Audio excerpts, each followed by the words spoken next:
Fala galera que já é inscrita no Pautas e Táticas ou que vai se inscrever assim que o vídeo acabar. Neste fim de semana começa o Brasileirão de 2024 e como fizemos nas duas últimas temporadas, vamos brincar de palpitar onde cada time vai terminar na tabela. Mas nesse ano eu vou tentar me comprometer mais ainda. Eu vou palpitar a posição exata que cada time deve ocupar ao fim da competição, beleza? Claro que é só uma brincadeira. Óbvio que eu vou errar muita coisa, até porque começa em abril e termina lá em dezembro. Os times vão sofrer muitos desfalques, vão perder jogador para o mercado, vão contratar outros jogadores, vão dividir a atenção com outras competições, mas ainda assim a gente vai palpitar e vamos ver o que eu vou acertar no fim do ano, beleza?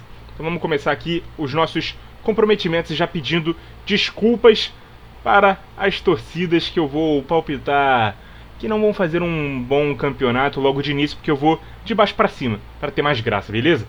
Então, em 20º lugar, o Criciúma. Eu sempre acredito que os clubes que vêm da Série B têm como primeira missão não cair no primeiro ano pós-acesso. E muito raramente, como aconteceu no ano passado, todos conseguem. Vale lembrar que no ano passado os clubes que subiram foram Cruzeiro, Grêmio, Bahia e Vasco. O primeiro se livrou na penúltima rodada. Os dois últimos só na última. Eu acho que pelo investimento que tem, pelo tempo que ficou longe da Série A, né, desde 2014, e pela força também do time atual, o Criciúma não vai conseguir essa façanha. Foi campeão catarinense, é verdade, e tem algumas figuras conhecidas, como o lateral Trauco, que jogou no Flamengo, o volante Barreto, ex-Botafogo, o meia Marquinhos Gabriel, né, os atacantes Renato Kaiser, Éder e também o Felipe Viseu, além da grande aposta internacional que é o ponta congolês Yannick Bolazier, que jogou durante muito tempo na Premier League. Em 19º, o Atlético Goianiense. Porra, Nicolas, você vai colocar todo mundo que acabou de subir da segundona de novo lá na Série B? Não, mas nós temos que admitir que o cenário tá difícil para essa galera. Eu não tô desejando mal de nenhum clube, tá? Inclusive é outro que foi campeão estadual, mas eu também não acredito que vá ter força para se manter na Série A. Entre os destaques desse time, ou melhor, desse elenco, o volante Rony, o meia Ângelo Arauz e os atacantes Luiz Fernando, Ione Gonzalez e Wagner Love. Em 18º, o Juventude, que é mais um que acabou de subir, foi à final do Campeonato Gaúcho, foi vice-campeão, fez o chamado bate-volta, né? Caiu em 22, subiu em 23, mas vale lembrar que não é um time acostumado a brigar por voos maiores em suas poucas e recentes participações na primeira divisão. Por isso eu também acredito que vai cair mais uma vez. Principais nomes do elenco são o goleiro Renan, ex-Botafogo, o lateral Alan Ruschel, ex-Chapecoense, os volantes Jadson e Oyama, o meia Nenê, aquele mesmo, ex-Vasco, e o atacante Gilberto Gibagol, que passou por tantos clubes, né, entre eles Vasco, São Paulo, Internacional, Bahia, enfim. Em 17º, o Cuiabá. Entra a temporada, sai temporada e a gente coloca o Cuiabá como candidato ao rebaixamento. Mas ele nunca cai. Desde que subiu, vem se mantendo na Série A, fazendo uma campanha melhor que a outra. Então tá dando certo, né, pro Dourado a gente ter esse prognóstico pessimista. Para os supersticiosos, isso então significa que ele não vai cair. Mas vale o registro que o clube também foi campeão estadual do Mato Grosso. Ainda assim, eu ainda considero um dos 4 piores times, pelo menos começando a edição do Brasileirão em 2024. Eu destaco aqui no elenco do Cuiabá o goleiro Walter, os meias Fernando Sobral e Lucas Fernandes e os atacantes Daverson e Isidro Pita, beleza? Em 16º, aqui começa a polêmica, hein? Eu coloquei o Corinthians. Eu não presinto uma boa temporada para o Timão, mais uma vez. Acho que briga contra o rebaixamento. Acho que se livra, não vai cair, mas vai passar perrengue. A diretoria muito perdida, né, nesse primeiro semestre, que foi muito ruim também dentro de campo. Já teve troca no comando, entrou o Antônio Oliveira, saiu o Mano Menezes, né? Melhorou até com o Antônio Oliveira, mas o time está afundado em dívidas, não tem grande poder de investimento. Acho que esse meio de tabela aí tá de ótimo tamanho para o time do Parque São Jorge, meio de tabela para baixo, né? Ali na beirinha da zona do rebaixamento. Acredito que se o mais fanático corintiano pudesse começar o campeonato assinando, sabendo que o time não vai cair, mesmo sabendo também que ele não vai brigar por coisas grandes, ele assinaria embaixo. Então, me perdoe aí, torcida do Timão e as outras que eu já citei também, mas acho que o Timão vai brigar para não cair, quase vai cair, tá? Vai se livrar ali nas últimas rodadas. Os destaques do time são o goleiro Cássio, o lateral Fagner, como sempre, né? A aposta no retorno do Paulinho também, né, que está lesionado já há bastante tempo, e os principais reforços da temporada, os meias Rodrigo Garro e Igor Coronado, e os atacantes Pedro Henrique e Pedro Raul. Em 15º, o Vitória, que foi campeão na última Série B. Não acho que cai, mas acho que briga para não cair. Fez um primeiro semestre legal, foi campeão do Campeonato Baiano, não sendo favorito contra o arquirrival Bahia. Conseguiu superar o Bahia em 2 oportunidades na temporada. Não foi às finais da Copa do Nordeste, é verdade, mas eu enxergo um time que vai passar dificuldades, mas vai acabar se safando naquelas rodadas finais, com resultados importantes, sobretudo em casa. Eu destaco aqui desse elenco o zagueiro Zapata, os pontas Everaldo e Osvaldo, os centroavantes Léo Gamalho e Luiz Adriano, e o meio-atacante Luan. Também poderia ser um desses trunfos ali do Vitória, mas há um bom tempo não vem jogando bem. Numa situação muito parecida está o Cruzeiro, que eu coloco em 14º lugar. Fez um grande campeonato mineiro, foi vice-campeão, mas eu não sei se vai ser o suficiente para alcançar posições mais acima. Talvez seja o bastante para chegar a uma Sul-Americana, com aquele aumento de vagas que sempre rola, mas acho que o campeonato do Cruzeiro vai ser muito mais somar 45 pontos rápido e seja o que Deus quiser. Eu gosto muito dos laterais do Cruzeiro, né? O William e o Marlon. O Matheus Pereira é um ótimo meia. E outros destaques são também os meio-campistas Lucas Silva e Matheus Vital e os atacantes Arthur Gomes e Gabriel Veron. Em 13º, o Red Bull Bragantino, que não fez um bom primeiro semestre, não chegou à fase de grupos da Libertadores, está jogando a Copa Sul-Americana, mostrou um desempenho muito irregular no Campeonato Paulista, mas conseguiu alcançar as semifinais, acabou sendo eliminado pelo Santos.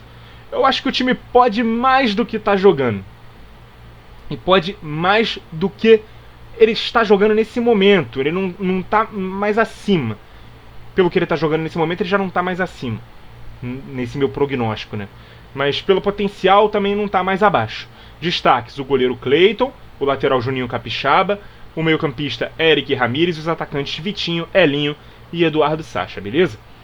Em 12º, Fortaleza. Eu acho que o Fortaleza desceu uns degraus em relação à temporada passada. Eu vejo o Fortaleza como um time consolidado de Série A. Ele passou aquela fase de subir e brigar para não cair, aquela situação de ser um time inexperiente, né? Mas eu acho que não se firmou como um time que vai brigar por coisas grandes toda a temporada.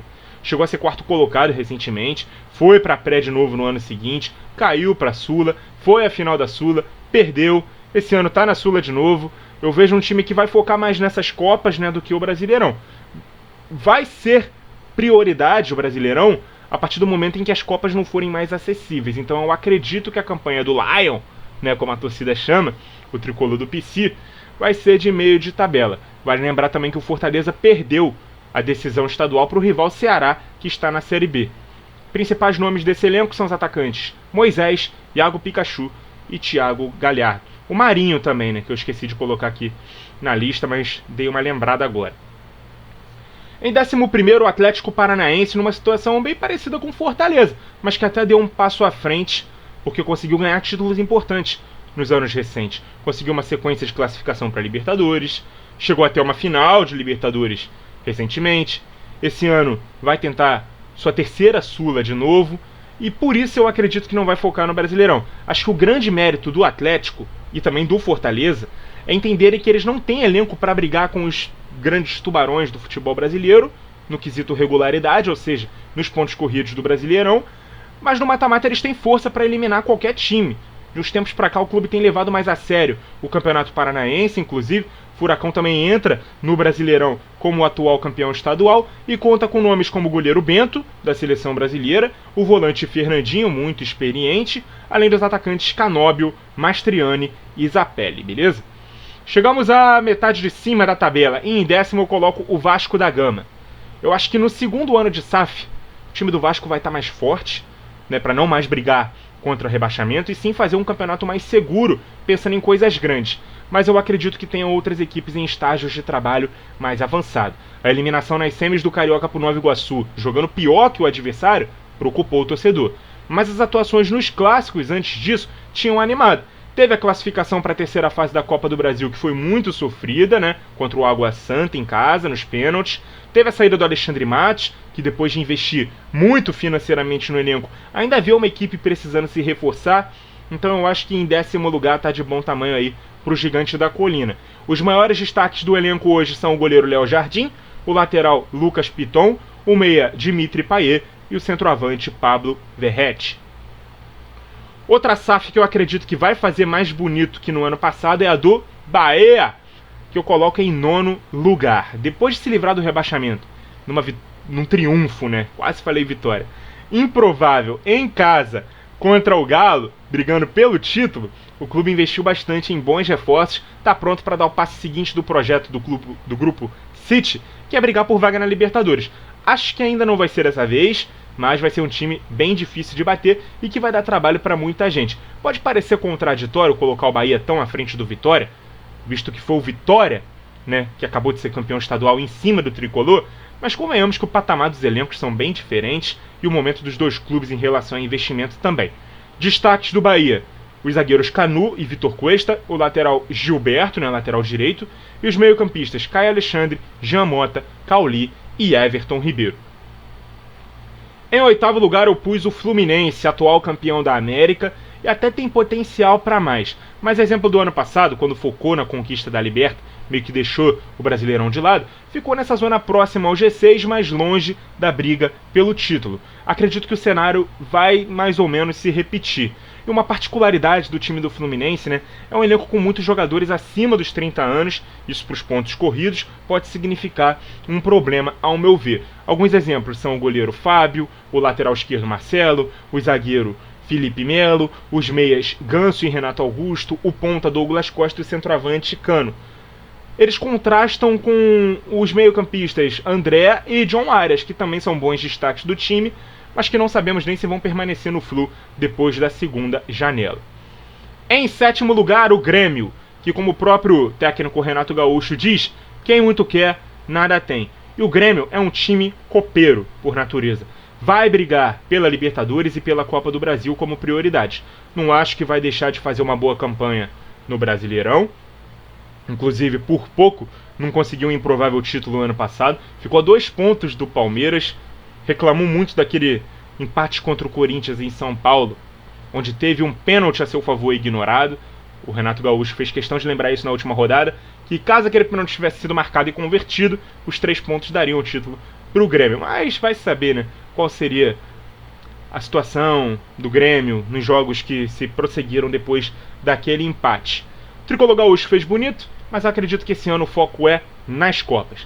Também entra no Brasileirão como campeão estadual. Os grandes nomes do elenco são o zagueiro Kahneman, os meio-campistas Vila Sante, Cristaldo e Pepe, e os atacantes Pavon e Diego Costa. Abrindo o G6 eu coloco o São Paulo, atual campeão da Copa do Brasil, e acho que o Tricolor Paulista vai tentar voltar a ser o soberano time do futebol brasileiro, hein? Acho que vai ser um dos times que vai focar na conquista do Brasileirão. Não acredito que vai ter força para ficar mais acima. Acho que ali o 6º lugar é um prognóstico bem compatível com a força do elenco do São Paulo. Alguns já questionam o trabalho do Carpini, inclusive. Eu acho que ele precisa ser mantido no cargo. O Campeonato Paulista foi meio irregular, verdade, né, do São Paulo, eliminação antes das semifinais, mas também teve o título da Supercopa contra o Palmeiras nesse primeiro semestre. Acho que está na hora do São Paulo dar mais um passo. Esse ano ainda acredito em 6ª posição, e para isso conta com o goleiro Rafael, o lateral Rafinha, o volante Pablo Maia, o meio-atacante Lucas Moura e o centroavante Calheri como seus principais destaques. Poderíamos citar também o Rames Rodrigues. Estava na porta de saída ali do Tricolor, mas ficou a exemplo do Luan, que acabou de chegar no Vitória. Ainda não aconteceu com a camisa do São Paulo. Em 5º lugar, o meu Botafogo, que frustrou bastante os seus torcedores com o desfecho do Brasileirão do ano passado, quando também terminou na 5ª posição. Mas surpreendeu muita gente que não acreditava nele e demorou a credenciar o Botafogo à alcunha de candidato ao título com o melhor primeiro turno da história. Na minha visão, o projeto do Botafogo ele não visa um título aleatório, entre aspas, né, como seria o do ano passado, inesperado principalmente. e depois uma volta para o limbo que ele estava se encontrando ali nos últimos anos. Ele visa uma conquista e uma constância e presença frequente, né, nas primeiras posições do campeonato. Participação na Libertadores em temporadas consecutivas. Cedo ou tarde isso vai se traduzir em título, se for bem feito, for bem trabalhado, esse projeto aí da SAF do Botafogo. Eu acredito que o time desse ano é mais forte do que o do ano passado. As lições que ficaram daquela reta final vão amadurecer esse grupo e convenhamos, se as campanhas fossem invertidas, né, do primeiro para o segundo turno, acho que o torcedor alvinegro, acho não, tenho certeza porque eu sou um deles, estaria muito orgulhoso do 5º lugar na temporada passada. Esse ano eu acredito que o clube possa brigar pelo menos por G4. Vai também dar atenção às Copas, especialmente a Libertadores, que já largou mal inclusive, mas eu acredito que time que ganha a Libertadores é time que está acostumado a estar nela sempre, e ainda não é o caso do Botafogo. Mas deve brigar na parte alta ali do Brasileirão de novo, pelo menos é o que eu espero, né? Os principais nomes são o Júnior Santos, pelo menos nesse primeiro semestre. O Tiquinho Soares ainda é o grande artilheiro, o ídolo da torcida, né? E os reforços, né? O Luiz Henrique e Jefinho, que se lesionaram, estão nesse momento na reserva, ali brigando por vaga no time titular. E o Savarino, também ponta, hoje está como titular, vem fazendo bons jogos. Na estreia da Libertadores não foi tanto, né? O torcedor pode olhar torto porque mais uma vez não alcançou as semis do Campeonato Carioca, mas o foco estava claramente em se classificar para a fase de grupos da Liberta. Entrou naquelas primeiras fases, encarou um Bragantino, né, naquela fase final ali para entrar na fase de grupos. E a temporada de verdade do Botafogo vai começar agora. E pela primeira vez em 3 anos que eu faço essa brincadeira aqui, galera, eu trago um prognóstico positivo pro meu time, antes que alguém me chame de clubista, beleza? Em quarto, talvez cause espanto eu colocar esse time aqui, porque a galera espera ele um pouco mais acima. O Atlético Mineiro. O Galo tem sim um dos 3 melhores plantéis do Brasil, mas ainda não vejo esse time chegando forte para brigar com Palmeiras, com Flamengo. Ele tá ali chegando, estagnado na 3ª posição, talvez já tenha entendido isso, e por isso o clube pode focar principalmente na Libertadores, que é um título que essa geração liderada pelo Hulk ainda não ganhou. Inclusive foi o único brasileiro que estreou com vitória, né, na primeira rodada da fase de grupos. Eu acho um plantel forte o suficiente para permanecer entre os 4 primeiros. Alguns falam que de 2021 para cá esse é o pior time do Galo. Ainda assim, foi bastante, né, para confirmar mais um título mineiro sobre seu arquirrival Cruzeiro num jogo que não podia empatar, né? Tinha que vencer para ser campeão e venceu. Além do atacante Hulk, esse elenco ainda conta com o ponta Paulinho, artilheiro da última edição, o meia Gustavo Scarpa, craque do campeonato de 2022, e outros ótimos nomes, né, como o goleiro Everson e o lateral Guilherme Arana, principalmente. Em terceiro, eu coloco o Internacional, um dos times que teve a janela mais elogiada da temporada, né? Não foi finalista do Gauchão, é verdade, mas tem uma grande vantagem em relação aos outros grandes candidatos, que é não ter a Libertadores no caminho. O Inter está na Sul-Americana, que também é verdade, é uma chance de título mais plausível, é o grande favorito para ganhar a Sula, na minha opinião. Mas eu acho que o time vai deixar de lado a Sula para tentar ser campeão brasileiro. E o Inter precisa ser campeão brasileiro. Ganhou pela última vez em 79. São mais de 40 anos de fila. E nesse ano o time é muito interessante. O goleiro Rocher, o zagueiro Robert Renan, né, que a galera tá pegando no pé por causa do pênalti perdido contra o Juventude, mas que chegou como uma grande contratação. O volante Thiago Maia, os meias Maurício e Alan Patrick, que o Brasil inteiro quer, e os atacantes Wanderson, Borré, que é um grande reforço do Inter para essa temporada, e o Ener Valencia, que lá já estava encorpando muito esse elenco muito forte do Colorado. Em segundo, o atual bicampeão Palmeiras. É muito candidato ao tricampeonato, mas eu reconheço que é muito difícil conseguir. E o motivo de eu não colocar o Palmeiras como grande favorito de novo tem mais a ver com o motivo de colocar o Flamengo como esse favorito do que o próprio Palmeiras. Já teve aqui o spoiler, mas antes vamos falar sobre o Verdão. Primeiro, eu acho que o torcedor está muito machucado com as últimas eliminações nas Copas. Foram 2 para o São Paulo, na Copa do Brasil, 2 nas semis da Libertadores, depois de 2 títulos consecutivos, e é o atual bicampeão brasileiro. Então eu acho que, pensando em Brasileirão, o clube entra nessa temporada um pouco de barriga cheia, digamos assim, E nas Copas, acho que esse elenco vai pensar em dar uma resposta, conseguindo levantar pelo menos um desses canecos conquistados em competições de mata-mata. Vale ressaltar que o Palmeiras é o atual tricampeão paulista, virando no jogo de volta as 3 finais perdidas na ida. Principais nomes do Palmeiras: o goleiro o Everton, os zagueiros Gustavo Gomes e Murilo, o lateral esquerdo Piquerez, os meio-campistas Zé Rafael e Rafael Veiga, o ponta Dudu e os atacantes Flaco Lopes, que foi artilheiro do Paulistão e que deu a volta por cima no clube, e o Endrick, né, esse segundo nome aí, pelo menos até a Copa América, porque já está negociado com o Real Madrid. Em junho ele se despede do Alviverde. E como eu já deixei escapar, eu acho que o grande favorito para ganhar o Brasileirão esse ano é o Flamengo. Eu acho o elenco do Flamengo mais completo que o do Palmeiras, para não dizer que é o mais completo do Brasil. Tem muita força para tirar do banco. Tem um treinador espetacular, que é o Tite, que acerta a defesa. Passou o Campeonato Carioca todo, ou praticamente inteiro, sem tomar gol. Isso porque o único gol que tomou foi com um time alternativo, quando o Flamengo ainda estava nos Estados Unidos fazendo pré-temporada, enfim. Já está 3 temporadas sem vencer, né, o Brasileirão, porque desde que se tornou essa força consolidada de 2016 para cá, ganhou apenas, entre aspas, 2 campeonatos. E ganhou nesse período ali, né, mais uma Libertadores, mais uma Copa do Brasil. Então eu acho que tem condições de brigar por tudo mais uma vez, porque tem um elenco para dividir forças, para conseguir regularidade que o Brasileirão pede, tem peças de reposição para lidar com desfalques sem deixar cair muito o nível, tem força de investimento para caso algum jogador ali seja perdido, ou por lesão muito grave, ou que o clube decida vender, ou que o cara decida ir embora, trazer outros reforços de peso ali também. Então eu acho que o Flamengo entra como o principal candidato ao título brasileiro desse ano.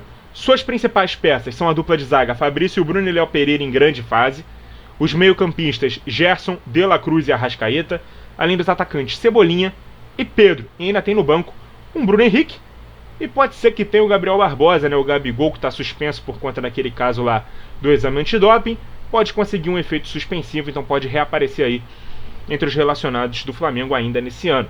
Então, repassando, galera, acho que os últimos colocados serão de baixo para cima: Criciúma, Atlético Goianiense, Juventude e Cuiabá.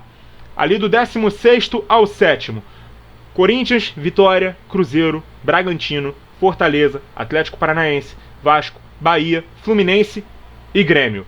E o G6, do 6º ao campeão, na minha opinião, os meus palpites, o meu prognóstico, em 8 de abril, antes do Brasileirão começar, esse vídeo vai ao ar na sexta-feira, eu estou gravando na segunda da semana que ele vai ao ar, um dia depois das finais dos campeonatos estaduais, São Paulo em 6º, Botafogo em 5º, Atlético Mineiro em 4º, Internacional em 3º, Palmeiras em 2º e o Flamengo, o campeão brasileiro. O Nicolas é clubista, onde ele colocou o time dele depois daquele papelão do ano passado. Olha onde eu coloquei o maior rival também. Eu sou clubista sim. Então, galera, discordou? Comenta com respeito. Onde você acha que seu time vai ficar na tabela do Brasileirão? Você tá otimista? Deixa sua opinião aqui nos comentários. Muito obrigado por ter acompanhado o vídeo até aqui. Continue ligado no Pautas e Táticas. E até a próxima!